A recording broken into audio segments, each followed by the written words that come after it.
Aku buat sengsara suamiku yang ketahuan selingkuh.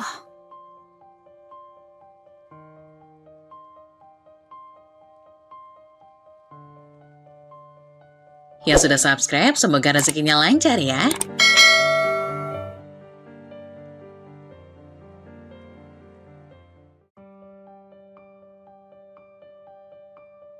Bunda, ayah berangkat dulu ya. Suara Arman. Mas Arman terdengar tenang saat dia mengunci pintu mobilnya di meja kecil dekat pintu. Aku tersenyum sambil melambai ke arahnya. Iya mas, hati-hati bawa mobilnya. Nanti sore mau dimasakin apa? Arman menoleh sebentar dan tersenyum tipis. Udahlah bunda, gampang nanti aja. Kalau bunda repot, pesan makan aja nanti. Aku mendekat sambil mengecup pipinya sekilas. Kayaknya juga hari ini aku bakalan sibuk. Soalnya banyak pesanan masuk. Ya udah bunda, ayah berangkat dulu, takut telat. Arman meraih tanganku sebentar sebelum melangkah ke pintu. Assalamualaikum. Waalaikumsalam. Jawabku pelan sambil melihat punggungnya menghilang dari pandangan. Setelah pintu tertutup, suasana rumah kembali hening. Dari luar, kehidupan kami mungkin terlihat sempurna.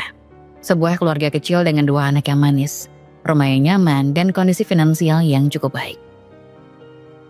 Namun seperti yang orang sering bilang, tidak semua yang terlihat sempurna itu benar-benar sempurna. Oh ya, namaku Wanda. Aku berusia 35 tahun.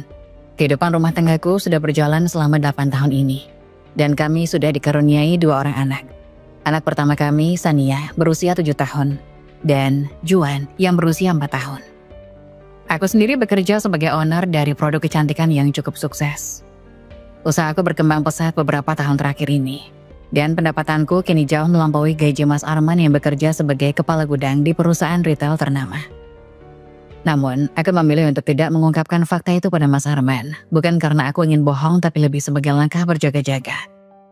Aku sering berpikir bagaimana jika suatu saat terjadi sesuatu. Karena aku merasa sudah banyak yang berubah dari diri Mas Arman sekarang. Memang benar, hidupku mungkin tampak sempurna di mata banyak orang. Terutama keluarga dan teman-temanku. Mas Arman dikenal sebagai pria yang penuh kasih sayang dan perhatian. Di luar, ia tampak sebagai sosok suami yang bertanggung jawab, memberikan kenyamanan dan stabilitas bagi keluarga kami. Tapi hanya aku yang tahu, di balik senyuman dan sikap manisnya ada sisi gelap yang sering membuatku cemas. Mas Arman kadang bersikap sangat baik, penuh perhatian dan lemah lembut. Namun, di waktu lain, dia bisa berubah drastis. Ledakan amarahnya datang tiba-tiba, tanpa alasan yang jelas. Hanya satu kata atau satu perbuatan kecil yang tidak ia sukai. Seluruh suasana rumah bisa berubah menjadi tegang. Anak-anakku, Sania dan Juan, mungkin terlalu kecil untuk memahami ketegangan ini. Tapi aku sering mendapati diri merasa ketakutan saat sisi temperamental Mas Arman muncul. Ketika dia sedang marah, aku selalu merasa seolah ada jurang yang semakin lebar di antara kami. Tatapan matanya dingin dan suaranya keras, membuatku merasa kecil dan tak berdaya. Ketakutan inilah yang membuatku selalu waspada, bukan hanya dalam hal kecil tetapi juga dalam urusan besar seperti keuangan. Karena itu jugalah aku merahasiakan pendapatanku dari produk kecantikan yang kukelola. Bukan hanya itu, aku juga menyembunyikan kenyataan bahwa rumah yang kini kami tinggali sudah lunas dan sertifikatnya atas namaku. Mas Arman tidak pernah tahu bahwa aku telah melunasi cicilan rumah itu dengan hasil keringatku sendiri. Ini bukan masalah ego atau ingin merasa lebih hebat dari suamiku. Ini adalah langkah pencegahan, langkah berjaga-jaga jika suatu hari sisi temperamentalnya menjadi lebih buruk. Aku tahu sikap seperti ini mungkin terdengar penuh curiga, tapi setelah bertahun-tahun mengamati perubahan perilaku yang tidak menentu, aku merasa harus mengambil langkah ini demi masa depan anak-anakku sendiri. Yang membuatku semakin bingung adalah pengelolaan keuangan Mas Arman. Dia sering menyebut bahwa gajinya sebesar 10 juta per bulan, tapi dari jumlah itu hanya 3 juta yang ia berikan padaku untuk kebutuhan rumah tangga. Sebagai istri yang mengurus rumah dan anak-anak, aku selalu bersyukur dengan apapun yang dia berikan. Aku tidak pernah mengeluh atau mempertanyakan soal uang, tapi yang membuatku curiga adalah kenyataan bahwa meskipun hanya memberikan 3 juta rupiah untuk kebutuhan rumah, Mas Arman sering kehabisan uang sebelum akhir bulan. Mas, kok uangnya cepat habis ya? Tanyaku suatu hari dengan nada setenang mungkin, mencoba menutupi rasa curigaku. Ah bunda, ya namanya hidup di Jakarta, biaya makan siang di kantor, bensin, kadang ada keperluan mendadak. Ya habis gitu aja. Jawabnya sambil tertawa kecil. Jawabannya terasa datar, dan anehnya tidak membuatku lega. Dari uang 10 juta, seharusnya sisa 7 juta. Cukup untuk memenuhi kebutuhan pribadi dan sedikit tabungan. Tapi anehnya, dia seringkali tampak kesulitan keuangan. Kadang dia bahkan meminjam uang padaku. Alasan yang dia beri adalah untuk biaya mendadak di kantor atau membantu teman. Alasan yang mungkin terdengar masuk akal, tapi semakin lama terasa semakin janggal.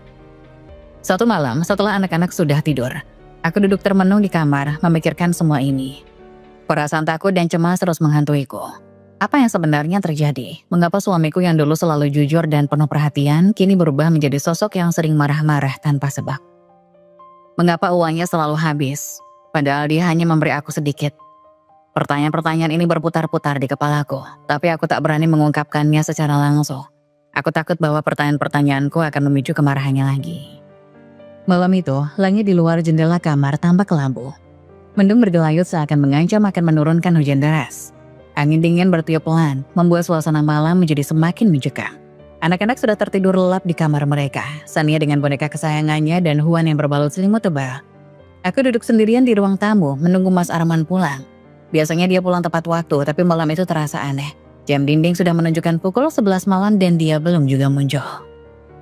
Telepon genggam sesekali bergetar, bukan dari suamiku, melainkan pesan-pesan dari klien yang memesan produk kecantikan yang aku kelola.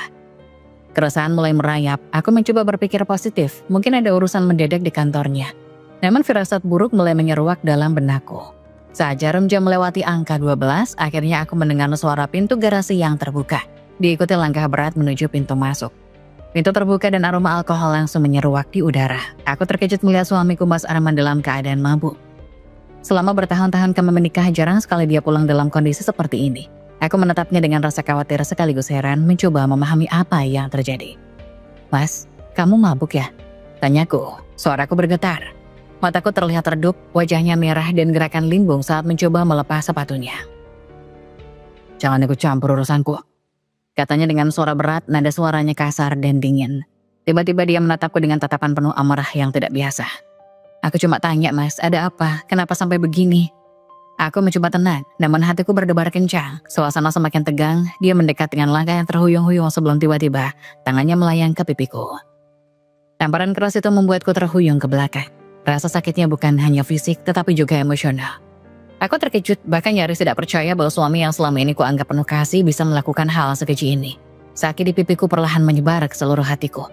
Air mataku hampir jatuh, tapi aku menahannya.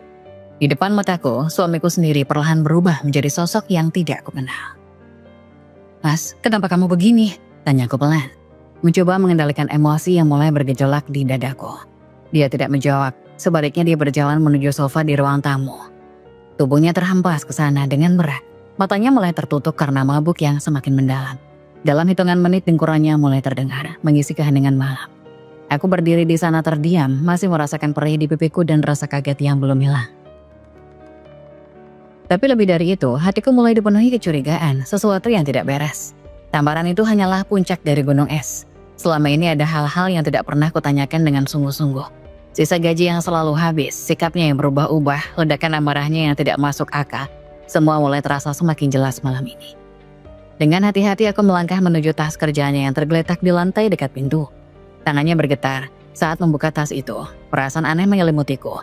Sesuatu di dalam diriku sudah tahu bahwa aku akan menemukan sesuatu yang tidak ingin kulihat. Namun aku tidak bisa menahan diriku lagi. Di dalam tasnya aku menemukan barang-barang yang menghancurkan hatiku seketika. Sebuah alat kontrasepsi yang terbungkus rapi dan lipstik merah menyala. Warna yang begitu mencolok, warna yang jelas bukan milikku. Aku terdiam, jantungku berdegup semakin cepat. Tanganku gemetar saat aku mengambil lipstik itu dan memeriksanya lebih dekat. Ada bau samar parfum wanita yang bukan milikku. Aku mencoba menenangkan diriku. Mencoba menepis pikiran buruk yang mulai menghantui benakku. Namun ketika aku membuka dompetnya, mataku terbelalak saat menemukan bukti yang lebih menghancurkan. Seruk hotel dan makanan mewah dengan tanggal dan waktu yang jelas menunjukkan bahwa Mas Arman telah menghabiskan malam di tempat yang seharusnya tidak ia kunjungi. Darahku berdesir. Aku tidak bisa menahan air mata yang mulai mengalir deras di pipiku. Namun bukti yang paling menyakitkan aku temukan di ponselnya. Dengan tangan gemetar aku membuka aplikasi pesan singkat dan menemukan kontak seorang wanita bernama Ririn. Hatiku hancur ketika membaca pesan-pesan mesra mereka. Panggilan saya, janji-janji manis yang seharusnya ditunjukkan padaku dan foto-foto mereka berdua di kamar hotel. Mata kepalaku sendiri menyaksikan video mereka bercumbu di tempat tidur, lengkap dengan latar mewah kamar hotel yang terbaca dari struk di dompetnya. Semua kecurigaanku selama ini terbukti. Mas Arman telah mengkhianatiku. Bukan hanya secara emosional tetapi juga fisik. Dia bukan hanya membagi kasihnya dengan wanita lain tetapi juga menghancurkan kepercayaan yang telah kubangun selama bertahun-tahun.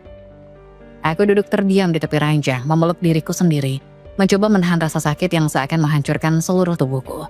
Hatiku serasa ditikam ribuan pisau. Aku tidak hanya merasa dikhianati tetapi juga dibohongi dengan cara yang paling kejam. Malam itu, aku tahu bahwa semuanya telah berubah. Hidupku tidak lagi sama dan pernikahan yang selama ini kukira harmonis ternyata hanya ilusi. Tapi aku menahan diriku, aku tidak akan menyerah begitu saja. Aku tidak akan lari dari kenyataan ini. Sebaliknya aku akan menghadapi ini dengan cara yang membuat Mas Arman merasakan sakit yang sama seperti yang kurasakan malam ini. Balas dendam yang kurencanakan bukanlah balas dendam biasa. Aku ingin dia menderita, merasakan setiap detik penderitaan yang telah timbul padaku. Aku akan membuatnya kehilangan segalanya seperti yang telah dia lakukan padaku.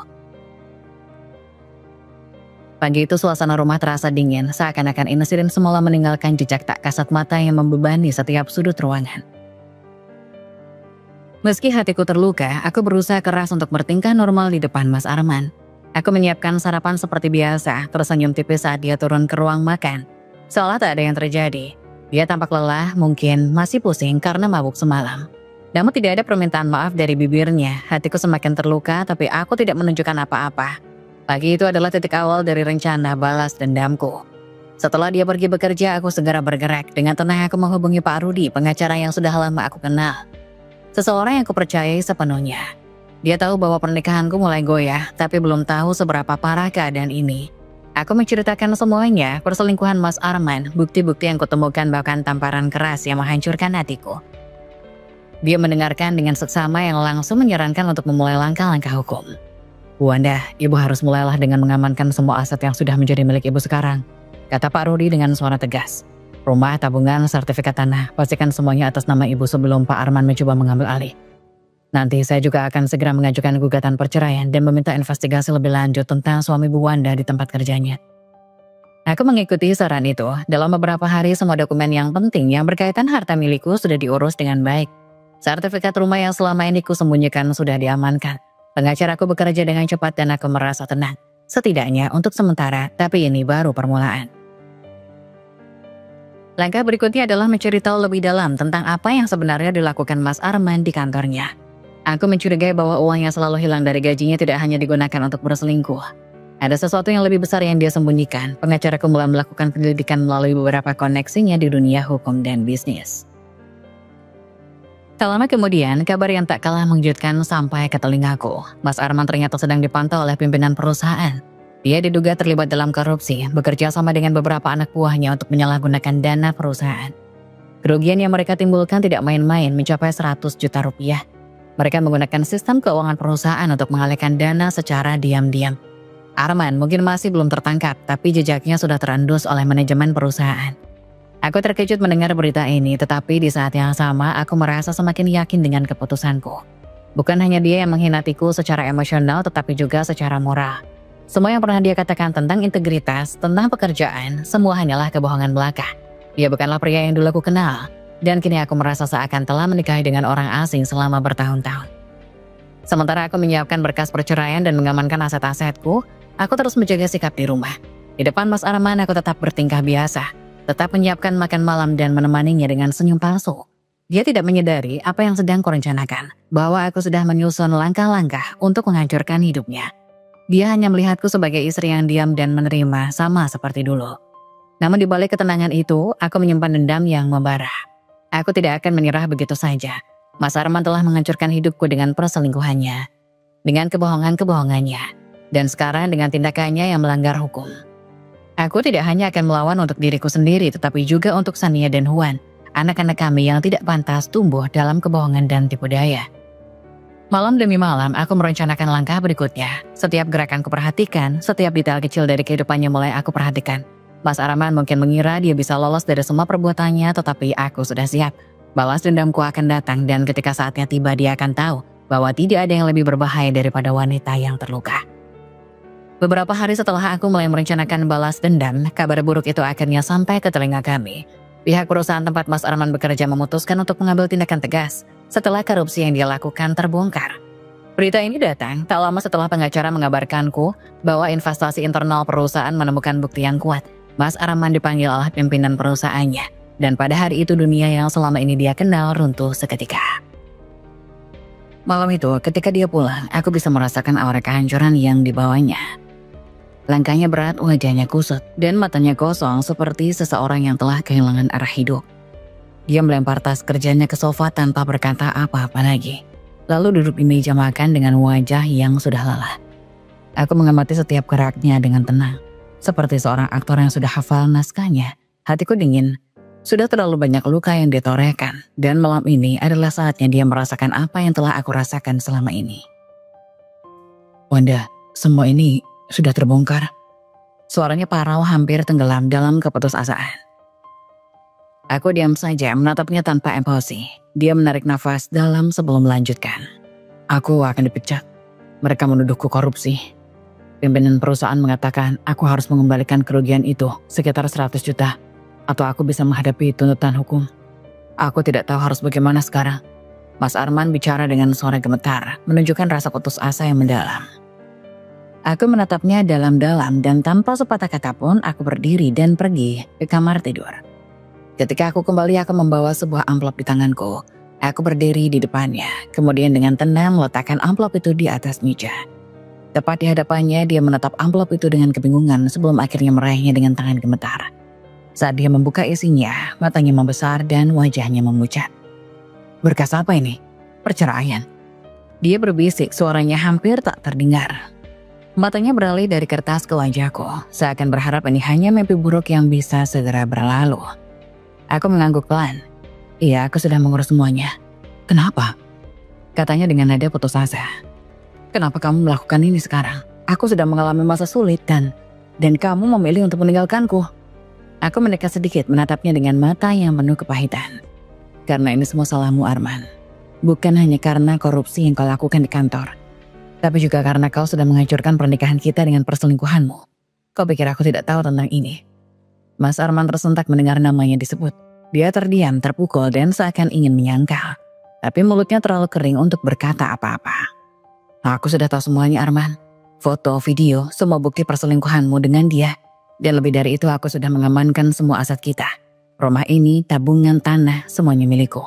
Satu-satunya hal yang tersisa untukmu adalah mobil yang sering kau pakai bersama selingkuhanmu. Dia menatapku dengan mata lebar, terpukul oleh kenyataan yang baru saja aku edarkan. Apa? Bagaimana kau bisa merencanakan ini? Aku tersenyum tipis tanpa sedikit pun rasa simpati. Kau yang memaksa aku untuk merencanakannya. Aku hanya membalas apa yang kau lakukan. Kau pikir aku bodoh Arman? Selama ini aku sudah memperhatikan setiap langkahmu. Dan sekarang, kau akan merasakan apa yang terjadi jika kau menghancurkan hidup seseorang. Mas Arman terlihat hancur saat dia menyadari bahwa hidupnya benar-benar terbalik. Dia terpaksa menjual mobil kesayangannya. Mobil yang sering dia pakai untuk berkencan dengan Ririn. Untuk membayar sebagian kerugian perusahaan. Aku menikmatinya melihat dia jatuh dalam kebingungan dan kesulitan. Memberiku kepuasan yang tak terlukiskan. Tidak ada lagi kemewahan yang bisa dia tawarkan kepada Ririn. Dan di balik itu semua, aku tahu ini hanyalah permulaan dari rencana balas dendamku yang lebih besar. Namun aku tidak berhenti di situ. Aku memutuskan untuk mengambil langkah lebih jauh. Dengan hati yang membatu, aku membuka akun media sosialku dan mulai mengunggah bukti-bukti perselingkuhan Mas Arman dengan Ririn. Foto-foto mesra mereka, percakapan yang intim, dan video yang tidak bisa disangkal. Aku menulis keterangan yang memalukan. Mendeskripsikan perselingkuhan mereka dengan detail yang cukup untuk memancing amarah publik. Reaksiku luar biasa cepat. Komentar mulai membanjiri unggahanku. Kebanyakan dari orang-orang yang mengecam Arman dan Ririn tanpa ampun. Mereka menjadi bahan pergunjingan di mana-mana. Reputasi Mas Arman hancur dalam sekejap. Orang-orang yang dulu menghormatinya sekarang menjauhi dia seperti wabah. Tidak ada tempat baginya lagi di lingkungan sosial maupun profesional. Di rumah aku menyaksikan dari kejauhan bagaimana dia semakin terpuruk. Dia mencoba menghubungi beberapa orang untuk mencari pekerjaan. Tapi semua pintu sudah tertutup, kabar tentang korupsinya sudah menyebar dan kini ditambah skandal perselingkuhan. Tidak ada lagi yang mau bersinggungan dengannya. Ririn, wanita yang selama ini menjadi pelarian hatinya, juga menghilang dari hidupnya setelah tahu bahwa Mas Arman tak lagi punya apa-apa. Dia tidak hanya kehilangan pekerjaannya dan hartanya, tapi sekarang nama baiknya pun sudah tercoreng. Di saat semua orang menjauhinya, aku berdiri di tempatku, menyaksikan kehancurannya. Aku tahu ini adalah akibat dari semua kebohongan dan pengkhianatan yang dia lakukan selama ini. Tekanan yang dia hadapi semakin berat dan aku bisa melihat dengan jelas bahwa dia mulai menyerah. Kegelapan perlahan melingkupi hidupnya dan aku yang dulu dia tinggalkan tanpa perasaan kini menjadi saksi dari kehancurannya. Aku tahu ini baru permulaan dari apa yang akan terjadi. Pagi itu ponselku bergetar, nomor tak dikenal muncul di layar. Dan dengan sedikit rasa penasaran aku mengangkatnya. Suara di seberang terdengar familiar namun penuh keraguan. "Ini Ririn," katanya, suaranya sedikit bergetar. Aku terdiam sejenak, nama itu yang selama ini hanya kubenci dalam diam kini tiba-tiba muncul begitu saja. "Ada apa?" tanyaku dengan nada datar, berusaha menjaga ketenangan. "Aku mau minta maaf, aku tahu aku salah, semua ini tidak seharusnya terjadi." Lanjutnya dengan suara yang terdengar semakin cemas. Ririn mulai menjelaskan panjang lebar tentang bagaimana dia tahu bahwa semua ini akan berakhir buruk. "Aku benar-benar menyesal, aku tidak pernah berpikir Arman akan melakukan semua ini dan aku merasa bersalah. Sekarang dengan semua yang terjadi, aku tidak tahu harus bagaimana lagi. Semua orang tahu tentang perselingkuhan kami, namaku hancur. Tolong hapus postingannya, aku tidak tahan lagi jadi bahan omongan orang." Aku mendengarkan setiap kata-katanya tanpa sedikit pun belas kasihan. Penyesalannya yang muncul setelah runtuh di hadapannya. Setelah Arman bangkrut, setelah reputasi mereka berdua terjun bebas, dan setelah seluruh lingkungan sosial mencemarkan nama mereka, dia meminta maaf bukan karena benar-benar menyesali perbuatannya, tetapi karena dia tak mampu menahan tekanan. Aku menekan rasa marah yang masih ada dalam diriku. "Penyesalanmu datang terlambat, Rin. Semua ini sudah terjadi karena kalian berdua. Sekarang kalian merasakan akibat dari apa yang kalian lakukan. Aku tidak akan menghapus apapun. Ini bukan sekedar soal nama baik yang tercemar. Ini soal harga diriku yang kau injak-injak." Ririn terdiam, aku bisa merasakan keputusasaannya, tapi hatiku sudah terlanjur dingin. Apa yang dialami hanyalah sebagian kecil dari rasa sakit yang pernah aku rasakan. Tidak ada simpati lagi yang tersisa untuknya. Aku menutup telepon tanpa memberikan jawaban lebih lanjut. Membiarkannya terdiam di ujung sana menelan pahitnya kenyataan. Setelah percakapan itu, aku kembali melanjutkan hariku seolah tak ada yang terjadi. Namun di dalam rumah, keheningan yang mencekam semakin sering terasa. Mas Arman tidak lagi bekerja, dan kini dia benar-benar terlihat seperti pria yang kehilangan segalanya. Suatu malam ketika aku sedang duduk di ruang tamu, dia datang dengan wajah kusut. Pandangannya kosong dan tubuhnya terlihat lebih kurus dari biasanya. "Kau tahu, semua orang meninggalkanku," ucapnya tiba-tiba dengan nada rendah. Aku menatapnya dingin tanpa mengatakan apa-apa. Dia terus berbicara. Suaranya terdengar seperti orang yang sudah putus asa. "Teman-teman, keluarga, mereka semua menjauhiku. Aku sudah berusaha mencari jalan keluar, tapi tidak ada yang tersisa. Aku tidak punya uang, tidak punya pekerjaan, tidak punya siapa-siapa." Mas Arman duduk di kursi depanku, wajahnya memancarkan kelelahan yang mendalam. Aku tidak tahu harus bagaimana lagi, semua ini terlalu berat untukku. Aku tidak merespon, membiarkannya bicara dulu. Mungkin aku akan merasa kasihan, tetapi sekarang aku hanya merasakan kepuasan yang dingin melihat hancurnya oleh dirinya sendiri. Hari demi hari berlalu. Dan kondisi Mas Arman semakin memburuk. Dia mulai kehilangan akal sehatnya. Aku sering mendengarnya berbicara sendiri di kamar, seolah sedang berdiskusi dengan seseorang yang tak terlihat. Kadang dia marah tanpa alasan, melempar barang-barang di sekitar rumah, kemudian menangis terisak seperti anak kecil. Tekanan sosial, keuangan, dan rasa bersalah menghantamnya dari segala arah. Teman-teman dan keluarganya yang dulu selalu mendukung kini mulai menjauh. Mereka tidak mau terlibat dalam kehancurannya. Seiring berjalannya waktu, aku melihatnya semakin terisolasi. Tidak ada lagi yang bisa diandalkan. Tidak ada lagi yang peduli. Mas Arman benar-benar sendiri di tengah kekacauan yang dia ciptakan sendiri. Malam itu dia terduduk di sudut kamar, memeluk lututnya dengan wajah penuh kebingungan. "Aku tidak bisa, aku tidak kuat lagi." Gumamnya pelan hampir seperti bisikan. Aku hanya menatapnya dari ambang pintu tanpa kata. Dulu aku mungkin akan merasakan simpati, tapi sekarang aku hanya bisa merasa bahwa ini adalah keadilan. Semua yang dia lakukan, pengkhianatan, kebohongan, penghinaan, kembali menghantuinya. Kebisuan itu berbicara lebih keras dari kata-kata, tidak ada lagi yang bisa kulakukan untuknya. Dia jatuh ke dalam jurang yang dia gali sendiri dan aku tidak berniat mengulurkan tangan untuk menyelamatkannya. Aku sudah mempersiapkan semua langkah dan kini saatnya untuk melanjutkan hidupku. Dengan keberanian yang baru aku resmi mengajukan cerai dan mengambil semua harta yang sudah menjadi milikku. Aku tetap mempertahankan hak asuh atas kedua anakku, Sania dan Juan. Sementara Mas Arman bahkan tidak sanggup memperjuangkan mereka. Setelah perceraian disahkan, aku merasakan kebebasan yang selama ini aku impikan. Tidak ada lagi rasa takut atau kekhawatiran atas tingkah laku Mas Arman. Bisnis kecantikanku semakin berkembang dan aku merasa hidupku lebih baik tanpa suami yang dulu kuanggap sebagai cinta sejati. Momen-momen yang kuhabiskan untuk diri sendiri dan anak-anakku kini lebih berharga daripada segalanya. Suatu hari saat aku pulang dari acara peluncuran produk baru, aku melihat seorang lelaki kumal yang berjalan dengan mengais makanan di tempat sampah. Awalnya aku tidak terlalu memperhatikan, tetapi saat wajahnya menghadap ke arahku, ada sesuatu yang membuatku tertegun. Rasa familiar menyergapku dan aku teringat semua kenangan yang pernah kumiliki bersama. Wajahnya yang tampak kotor dan tak terawat itu semakin mengingatkanku pada sosok Mas Arman, mantan suamiku. Dia tampak seperti orang gila, mengenakan pakaian compang-camping dan rambut yang berantakan. Hatiku bergetar, selama ini aku tidak pernah ingin melihatnya dalam keadaan seperti itu, namun di satu sisi aku merasa tidak ada yang lebih pantas untuknya setelah semua yang telah dilakukan. Ketika aku memperhatikannya lebih dekat, aku melihat sorot matanya, ada kerinduan, penyesalan, dan mungkin kesedihan yang dalam.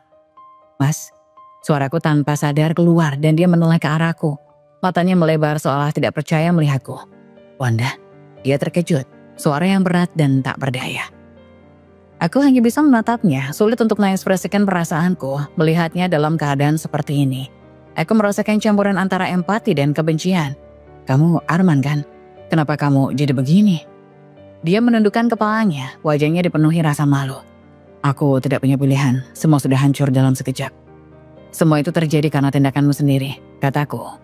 Suaraku terasa lebih tajam dari yang kuharapkan. "Kau sendiri yang memilih jalan ini, kau yang berselingkuh dan mengkhianatiku." Dia terdiam dan aku bisa melihat air mata mulai menggenang di matanya. "Aku tahu aku salah, aku tidak pernah seharusnya mengabaikan kamu dan anak-anak, tapi sekarang aku tidak tahu harus berbuat apa." Melihatnya dalam keadaan putus asa membuatku merasakan sesuatu yang tidak pernah kuharapkan, rasa iba. Namun aku cepat-cepat menyadarkan diri, ini bukan masalahku lagi Arman. Aku sudah move on dan berusaha membangun hidup baru. Kau seharusnya juga melakukan hal yang sama.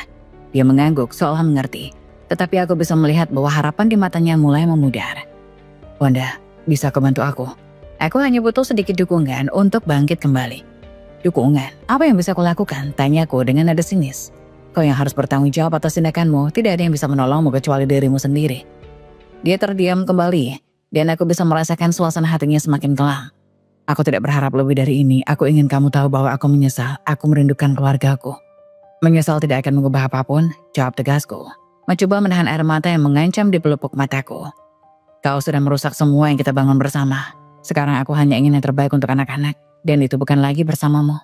Aku melangkah pergi meninggalkan Mas Arman dengan pikiran dan perasaannya sendiri. Saat aku menengok ke belakang, aku melihatnya terpuruk di tempat sampah. Wajahnya tertunduk dalam kesedihan. Di satu sisi aku merasa lega bisa membebaskan diri dari segala beban emosional.